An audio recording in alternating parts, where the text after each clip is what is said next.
Okay, welcome to part 2 of the Algebra 1 Quiz 4 review.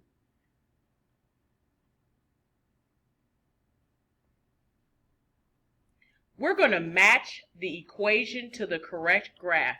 So before you can even begin matching equations to graphs, you need to solve for y. So what I want you to do is go ahead and hit pause and solve each equation for y. Do that now, please. Okay, now that you have solved each equation for y, we can match the graph to the correct equation and the equation to the correct graph. Let's start with our first graph here. You have x equals 2. We don't see a slope, so this must be undefined.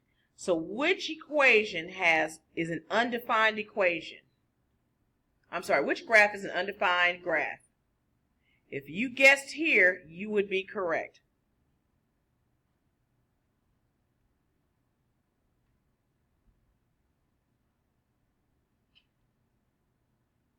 That equation matches that graph. Now let's find the next graph. Looking at this says plus 1, and it's the only one that has a plus 1 as the y-intercept. So I'm going to look at these graphs and look for the one that has a positive 1 where the graph touches where the graph touches the y-axis at positive 1. Is it this one? No. Is it this one? No. What about this one? That's correct.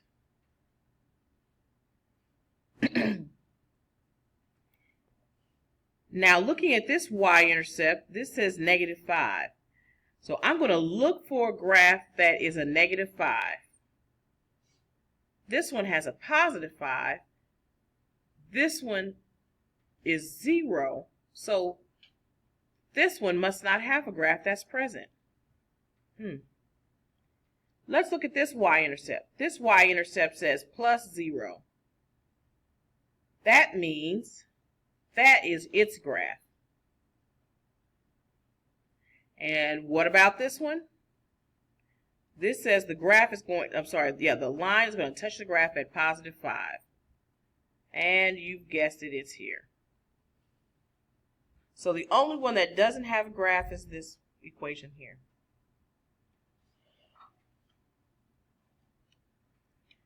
Okay, the graph below shows an example of Josh's road trip.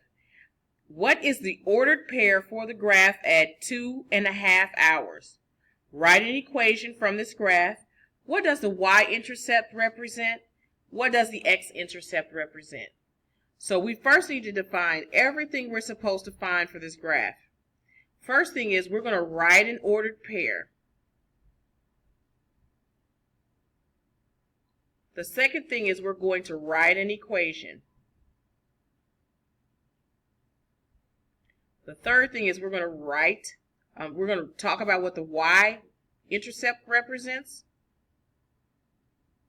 And finally, we're going to talk about what the x-intercept represents.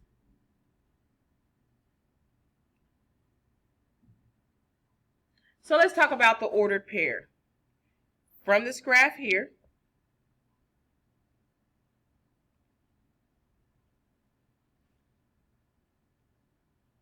the x represents the time in hours. The time in hours. So this is 1, 2, 3, 4, 5 hours. The y-axis represents the number of miles from Josh's home. Looking at this graph, I can tell that it's a negative correlation. As x increases, the y decrease. So that means as time goes on, the number of miles from Josh's home gets closer until he's finally at home. So the ordered pair at 2.5 is, well, at 2 we know that it's definitely at 80 miles from Josh's home. And at 3, we're at 40 miles from Josh's home. So it's going to be between 80 miles and 40 miles. Can you tell what the ordered pair will be?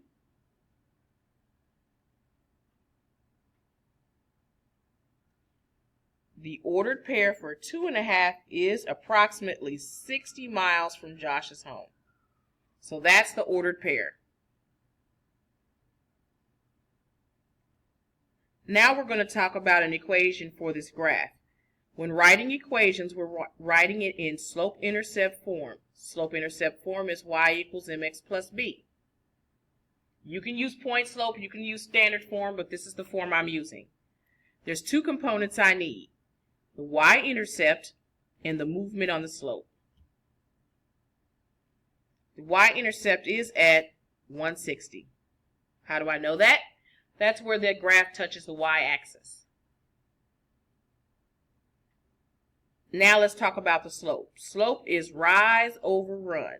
So I'm going to move any 2 points on this graph. Here's a point here, and here's a point there. Let's move between those 2 points. So from 120 to 100 is down 20. From 100 to 80 is down 40. So I'm down a total of 40 steps.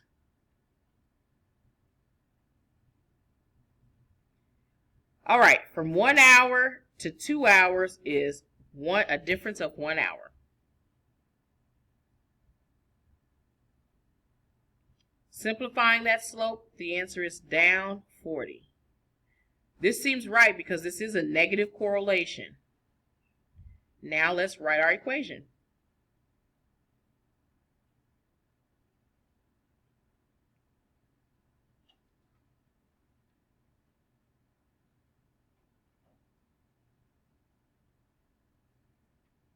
And our equation is y equals negative 40x plus 160. Now we're going to find out what the y-intercept represents. The y-intercept is here. This is where the line touches the graph, right there.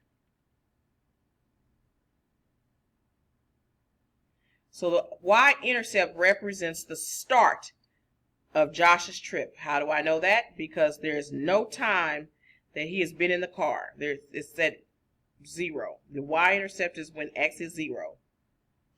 So the y-intercept, 160 miles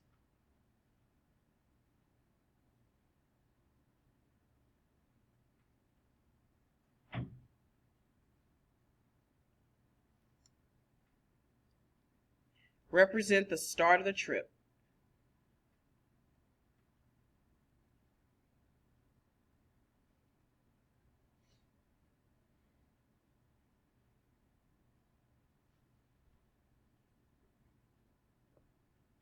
Now we're going to talk about what the x-intercept represents.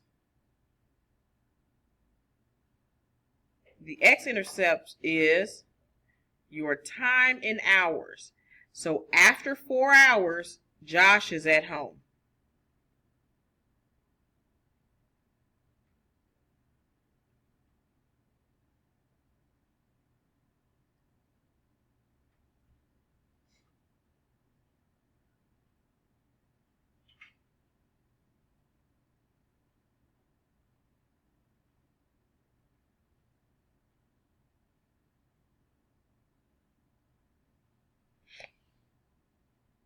What questions do we have about this?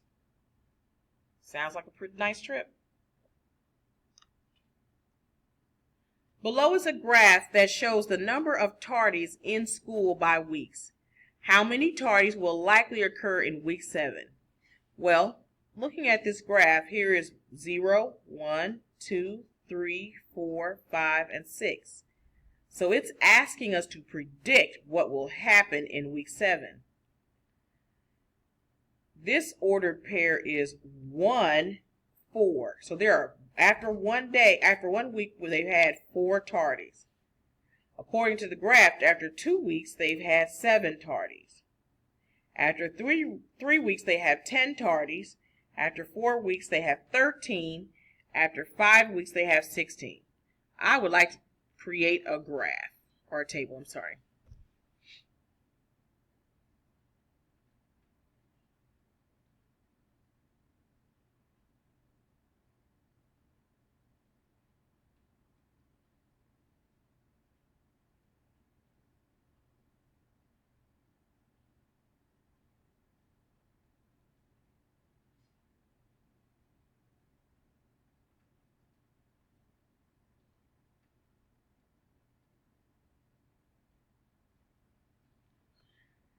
Okay, so we see that this is a change after 1 week. We're taking a count after each week. So we know that each time is going to be a week, 1 week.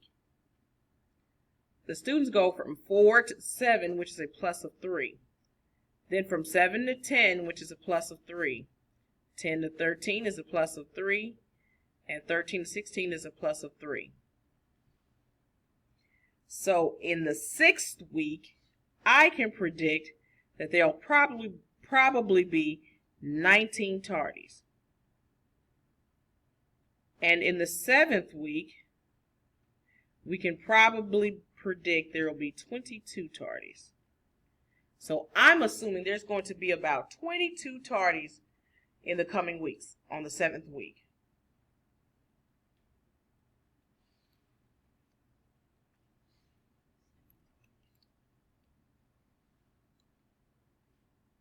Stephanie is starting her own web-based video company. She will charge a one-time $100 membership fee and a $35 per year viewing charge. Wow, that's great. If a client paid her $240 up front, how many years of service will the client receive? What is the domain of this function? Well, let's see what I'm working with. If there is a one-time fee, we will start with that one-time fee that everybody is going to have to pay. And then there is a $35 per year. Per year means I'm taking $35 and I'm multiplying it for each year. That will give me my equation in slope-intercept form. The question isn't asking that. The question is asking if they paid me $240 up front, how many years of service are they asking for?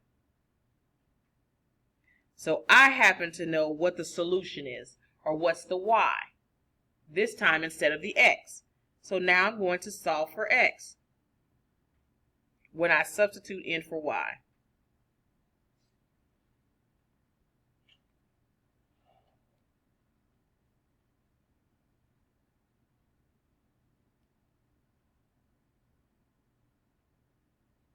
Subtracting 100 from both sides, that leaves me with 140 with equaling 35x, which will be 35, 35 is 70, and 35, 35 is 70, so that means x equals 4. So that will give them 4 years of service.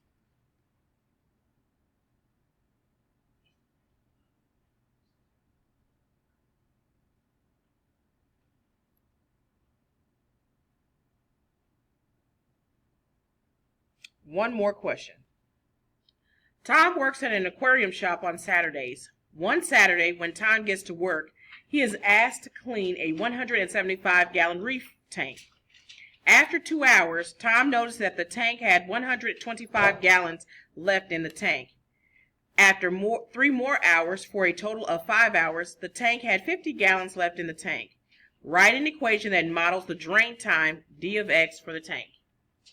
What I'd like for you to do is you go ahead and try writing an equation that models this, and what I will do is come back in a moment. I hope you had enough time. Here is my table. First part of my table is I track the amount of hours because it is an independent variable over here on the left. The amount of drainage over here on the right. It doesn't look like it's a linear equation, but it is. Because 50 divided by 2 is 25. And 75 divided by 3 is 25. So I know that the equation will be d of x equals 25x. Great job, everyone. Have a great afternoon.